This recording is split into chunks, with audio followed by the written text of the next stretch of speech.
मानव जगत लाइव में आपका स्वागत है। कैमरामैन पारस सिंह के साथ मैं हूं शिवली रामपुरी। अभी एक दिन पहले हमने आपको एक कहानी सुनाई जो काफ़ी पसंद की गई।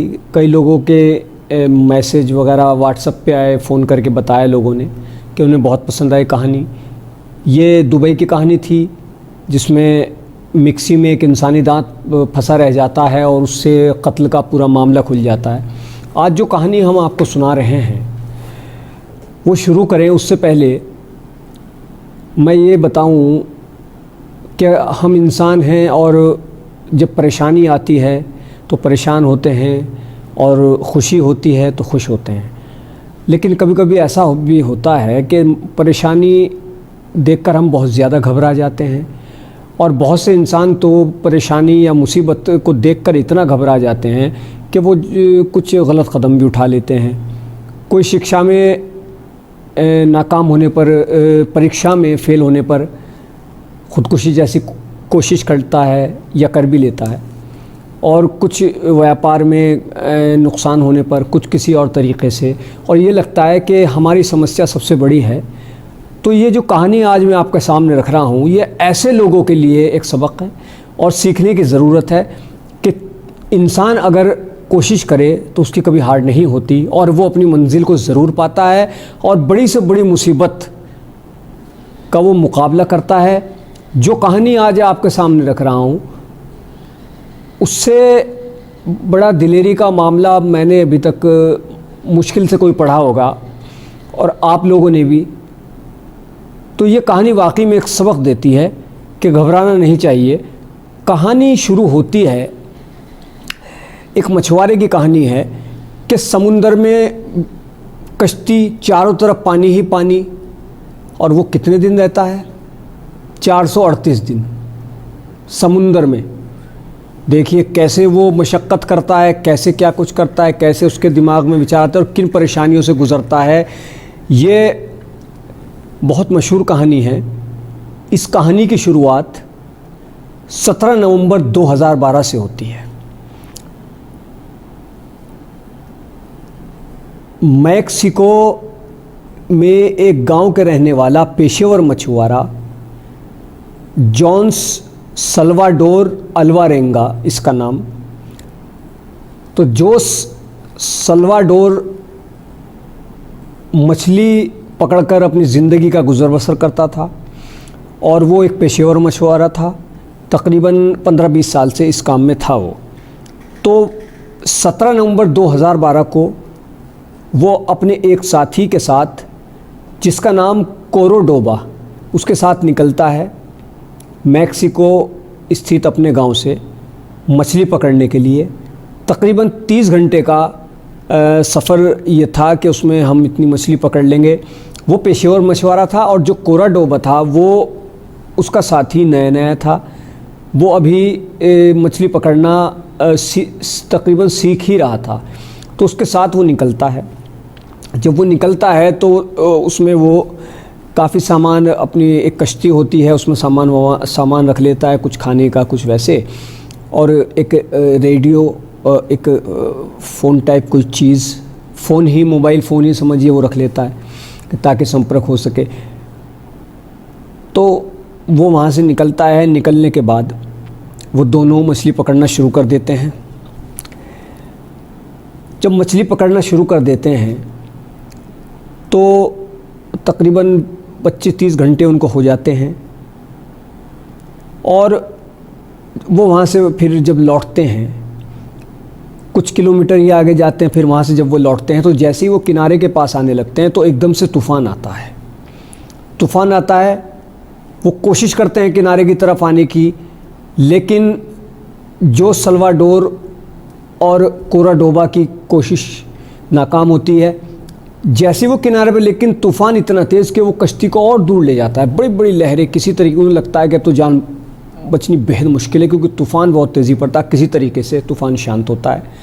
जब शांत होता है तो वो देखते हैं कि दूर दूर तक पानी ही पानी, कोई किनारा वगैरह कुछ नज़र नहीं आ रहा।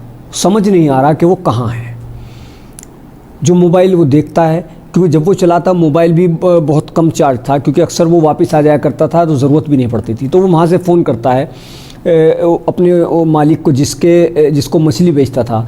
तो उससे इतनी बात हो पाती है कि मैं यहाँ पर फंस गया हूँ। वो कहते हैं तो कोई आसपास शिप देखो, कोई जहाज़ देखो, कुछ कश्ती देखो, उनसे संपर्क करो, कोई आपको टापू नज़र आ रहा तो उसने कुछ नज़र नहीं आ। बात करता है, कितने में बात कट जाती है, मोबाइल स्विच ऑफ। उसके बाद वो हैरान परेशान फिर किसी तरीके से वो अंदाजे से चलता रहता है।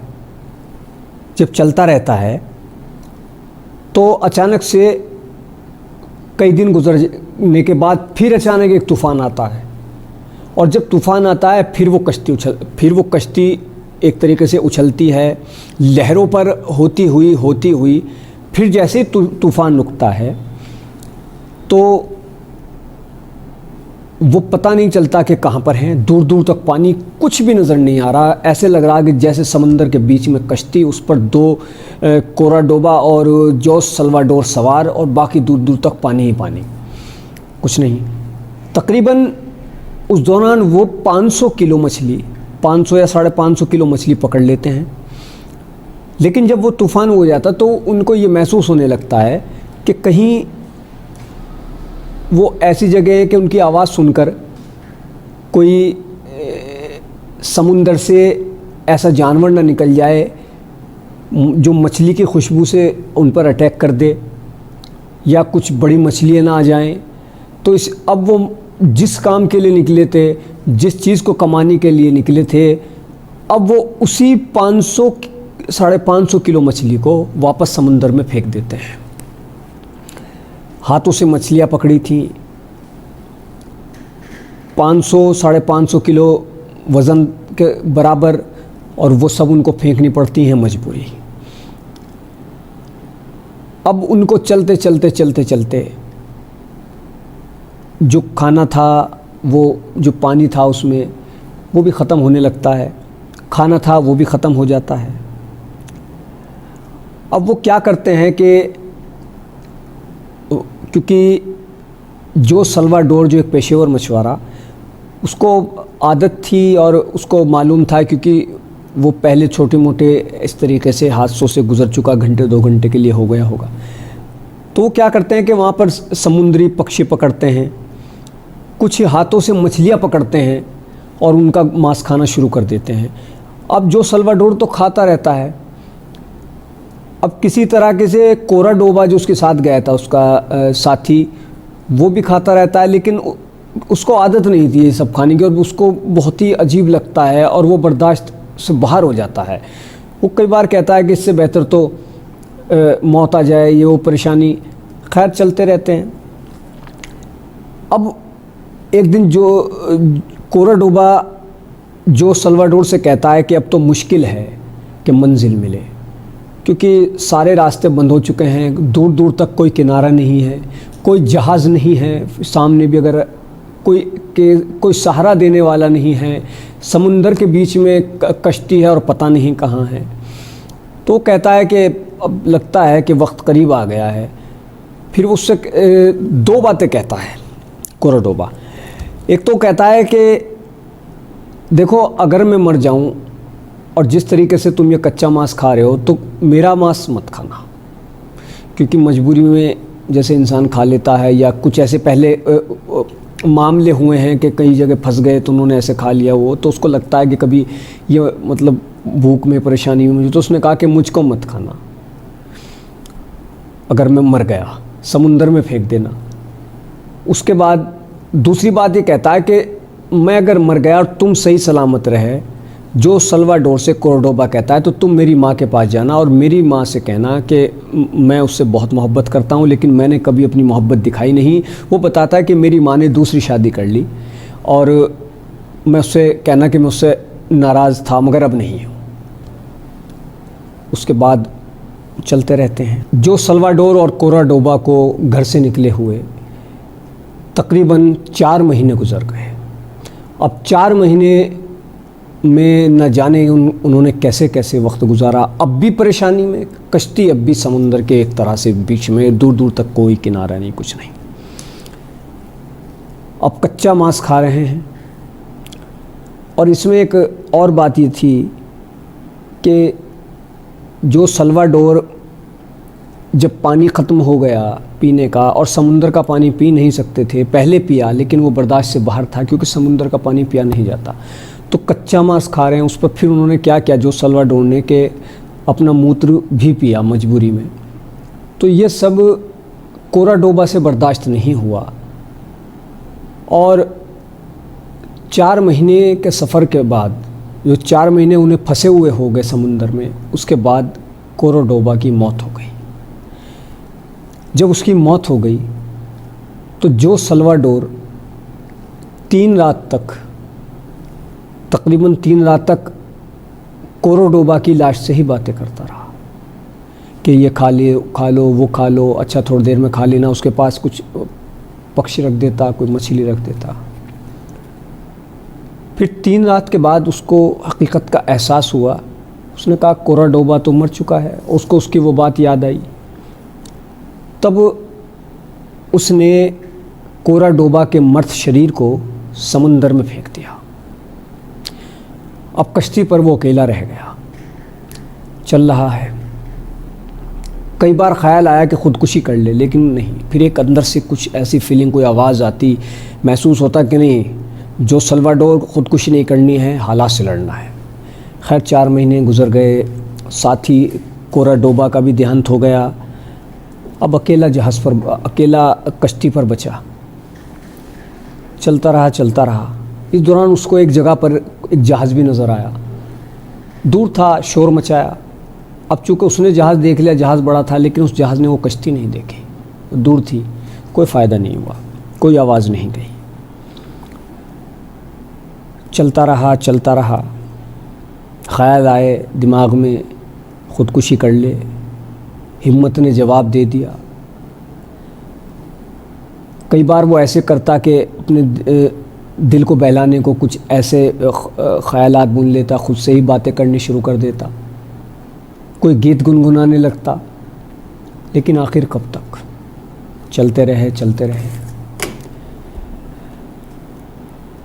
तकरीबन 5000 किलोमीटर का सफ़र, वो 5000 किलोमीटर वो घर से आगे जा चुका था। चलता रहा। अब उसके बाद वो थक हार कर लेट गया। तभी अचानक से उसके ऊपर कुछ पानी गिरा तो देखा कि बारिश हुई है, बारिश हल्की हल्की हो रही है। तो तक तो वो अपना मूत्र वगैरह भी पी करके गुजारा कर रहा था और समुंदर का खारा पानी तो उससे पहले पी रहा था, कच्चा मांस क्योंकि खाता था। हालत ख़राब हो चुकी थी, इतने दिन हो गए थे, शेविंग वगैरह बढ़ गई थी। तो उसने कुछ जो चीज़ें थीं, कुछ उस तरीके की, वो उसमें पानी इकट्ठा करना शुरू कर दिया। बारिश हुई, कुछ हिम्मत सी बंधी। उसके बाद चलता रहा। वो पानी उसने बूंद बूंद करके कई दिन तक पिया। फिर जब वो चलता रहा, अब अकेला, बीच में कश्ती, पानी ही पानी, वक्त गुज़रता रहा। तो जो सल्वाडोर दिनों का आंकलन कैसे करता था कि आज कितने दिन गुजर चुके हैं, वो कुछ चांद का कुछ हिसाब था, जो कुछ उसको मालूम था क्या था, उसके हिसाब से वो कश्ती में कोई निशान बनाता था या कोई कुछ लगाता था या कोई चीज़ कैसे करता था, कुछ ऐसा वो हिसाब तकरीबन उसने रखा था। 2-4 दिन का हेरफेर हो सकता है, क्योंकि वो जो चला था 17 नवंबर 2012 से वो घर से निकला हुआ था। साथी मर चुका। अब अचानक वो लेटा हुआ और हालत ख़राब, हड्डियों का ढांचा बन गया और दाढ़ी, मूछें वगैरह, बाल बेतरतीब, क्योंकि कई महीने गुजर गए चलते हुए। अब अचानक वो लेटा हुआ कश्ती में लेटा रहता था, खुद ही बातें करता रहा, बेसुध हो चुका था एक तरीके से। बस लेटा है, लगता था कि मौत आए तब मौत आए। कभी लगता था खुदकुशी, उसने कहा नहीं खुदकुशी नहीं करनी। फिर आवाज़ आती अंदर से, उसकी आत्मा, उसका ज़मीर जागता कि खुदकुशी नहीं करनी है और हिम्मत से मुझे काम लेना है, लड़ना है। अब एक बार जब वो जा रहा तो उसे अचानक से एक पहाड़ सा कुछ नज़र आया, टापू सा, तो उसकी हिम्मत बंधी। लेकिन उसमें इतनी हिम्मत नहीं कि वो कश्ती को उस टापू के किनारे तक ले जाए। वो कश्ती को किसी तरीके से टापू के किनारे ले जाता और फिर वापस वो कश्ती फिर वापस आ जाती। कुछ लहरों का हिसाब है, तब बड़ी हिम्मत करके वो किसी तरीके से, फिर उसने हिम्मत की, एक दो बार वापस आई, लेकिन उसने फिर लास्ट में जो हिम्मत की और वो कश्ती, उसने कहा चाहे जो हो जाए, उसने कश्ती से छलांग लगा दी वहाँ पर। तो पहली बार जहाँ ज़मीन पर उसके पाँव पड़े थे, तकरीबन वो जगह जहाँ से वो चला था, वहाँ से 10,000 किलोमीटर दूर वो इलाका मार्शल आइसलैंड का कोना था। न्यूजीलैंड के पास मार्शल आइलैंड पर वो किनारा था। जब उसने पाँव रखा वहाँ ज़मीन पर, तो उसको 438 दिन हो चुके थे। कितने? 438 दिन। जब वहाँ पाँव रखा, जैसे ही पाँव रखा बेहोश हो गया। अब बेहोश हो गया, कुछ वक्त बाद होश आया तो आँख खुली तो सामने एक पति पत्नी बैठे हुए।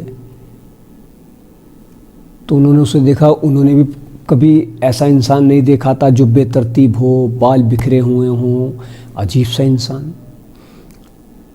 अब वो उससे बोलने लगे, इंग्लिश में बोले, पहले अपनी ज़बान में बोले, लेकिन जो सल्वाडोर को इंग्लिश नहीं आती थी, तो कुछ हिम्मत करके वो कुछ बोला। और बोलने के बाद वो लगातार बोलता रहा कई मिनट तक। उसको नहीं मालूम कि वो समझ रहे हैं नहीं समझ रहे हैं, उनको भी नहीं मालूम कि ये क्या बोल रहा है क्या नहीं, और यहाँ तक कि जो सल्वाडोर को भी नहीं मालूम कि वो क्या क्या बोले जा रहा है। लेकिन चूँकि इतने दिन से बोला नहीं था, साथ ही तो 4 महीने जब हुए थे उसको, तभी उसकी मौत हो गई थी। तो एक तरीके से उसके मन के अंदर बात करने का वो रह गया। तो खूब बोला, काफ़ी मिनट बोलता रहा। उसके बाद फिर बेहोश हो गया। फिर उसको कुछ होश आया तो वो सामने उनको फिर पति पत्नी को देखा। अब उन्होंने फिर वो कुछ मुस्कुराया, हंसा, फिर रोया, फिर बेहोश हो गया। अब उन्होंने ऐसा इंसान नहीं देखा कि इस तरीके की हालत कहाँ से है, कौन है। बिल्कुल हड्डियों का ढांचा, आंखें भी अंदर गड़ चुकी थी। तो उन्होंने फिर वहाँ के जो पति पत्नी थे, पता लगा कि वहाँ पर उनका कोई नारियल वगैरह का कुछ वो है वहाँ पर, और वो अक्सर आते थे। तो फिर उन्होंने वहाँ की पुलिस को इन्फॉर्म किया। पुलिस आई, पुलिस ने उसको अस्पताल में भर्ती कराया, ट्रीटमेंट हुआ, उसको जो कुछ जान सी आई। पता लगा कि वो, उसका नाम जो सल्वाडोर अल्वारेंगा है, वो मैक्सिको के एक गांव का रहने वाला मछुआरा है। 17 नवंबर 2012 को वो मछली पकड़ने निकला था और 30 जनवरी 2014 को उसने ज़मीन पर कदम रखा। न्यूजीलैंड के पास मार्शल आइलैंड पर जो किनारा उसको मिला, 30 जनवरी 2014 को लगभग 438 दिन बाद उसने ज़मीन पर उसका कदम पड़ा। तो ये बात जब उसने बताई तो पुलिस ने तस्दीक की कि कुछ और मामला तो नहीं, झूठ तो नहीं। ये सारा देखा तो पता लगा कि वो सच कह रहा था। फिर उसके बाद उसकी कहानी मीडिया में आई। जब मीडिया में आई तो फिर कुछ टीवी चैनलों ने भी संपर्क किया, उसका इंटरव्यू वगैरह वो हुआ जैसे। और हाँ, जब वो सही हो गया कुछ तो उसको बहुत सम्मान के साथ उसके वतन वापस भेजा गया। जब वो वतन वापस गया तो उसके घर वाले देख कर के उसे लिपट गए। और जब वो वहाँ पहुँचा, उसको वो कोराडोबा का से क्या हुआ वादा याद आया। वो कोराडोबा की माँ के पास पहुँचा, उससे उसने कहा कि सारा किस्सा सुनाया। तकरीबन 2.5 घंटे वो बताता रहा और 2.5 घंटे तक उसकी माँ रोती रही और वो कई बार खुद भी रोया ये बताते हुए। उसने कहा कि वो कोरा डोबा तुमसे नाराज़ था, लेकिन अब नहीं, वो बहुत तुमसे मोहब्बत करता था। और उसने मुझसे कहा था कि मेरी माँ से, जब जो ज़िंदा रहे वो उसकी माँ से मिलेगा। और हाँ, कोरा डोबा को इसने, जो सल्वाडोर ने कहा था कि अगर मैं मर जाऊं और तुम बच जाओ और वापस मेरे घर की तरफ जाओ तो तुम भी मेरी माँ से मिलना और उससे सारा हाल बताना। तो खैर ये दोनों में वादा हुआ था, लेकिन वो मर चुका था कोरा डोबा, और जो सल्वाडोर बचा वो उसकी माँ से मिला। और माँ से मिलने के बाद उसने सारी बात उसकी माँ से बताई, 2.5 घंटे तक बताई, और वो माँ रोती रही, खुद भी बीच में रोता रहा। उसके बाद उसको, जो सल्वाडोर को डॉक्टरों ने बताया कि चूँकि ये 438 दिन समंदर के बीच में रहा है और 4 महीने साथी साथ था, उसके बाद से तो ये अकेला, तो इसके दिमाग में एक दहशत बैठ गई है पानी को लेकर के। तो डॉक्टर ने 2 बातें बताई कि आपको 2 चीज़ों का ध्यान रखना होगा। जो सल्वाडोर के परिवार वालों को 2 चीज़ों का ध्यान रखना होगा। एक तो इसे कभी किसी नदी, समंदर वगैरह के जो पानी बहता हो उसके पास मत जाने देना, क्योंकि इसके दिमाग में वो दहशत बैठी है। और दूसरा, इसको कभी तन्हा मत छोड़ना। तो जो सल्वाडोर की कहानी दुनिया के सामने आई, कई जगह उसको पुरस्कृत भी किया गया, सम्मानित किया गया, कुछ पैसे भी मिले। तो अब भी जो ताज़ा अपडेट है उसके मुताबिक वो एक अच्छी ज़िंदगी जी रहा है, परिवार वाले साथ हैं, लेकिन ना तो उसको पानी के पास जाने दिया जाता है, ना उसे तन्हा छोड़ा जाता है। तो ये थी जो सल्वाडोर की वो कहानी कि जब मैंने इसको पढ़ा तो लगा कि हम लोगों की परेशानियाँ इतनी बड़ी नहीं है जितनी जो सल्वाडोर के सामने थी। 438 दिन घर से दूर, पानी ही पानी, और कितनी परेशानी में उसने वक्त गुजारा। तो ये कहानी एहसास कराती है, सच्ची कहानी है, ये एहसास कराती है कि परेशानियाँ, मुश्किलें तो आती रहती हैं, हारना नहीं चाहिए। क्या हमारी परेशानी जो सल्वाडोर से बड़ी हो सकती है?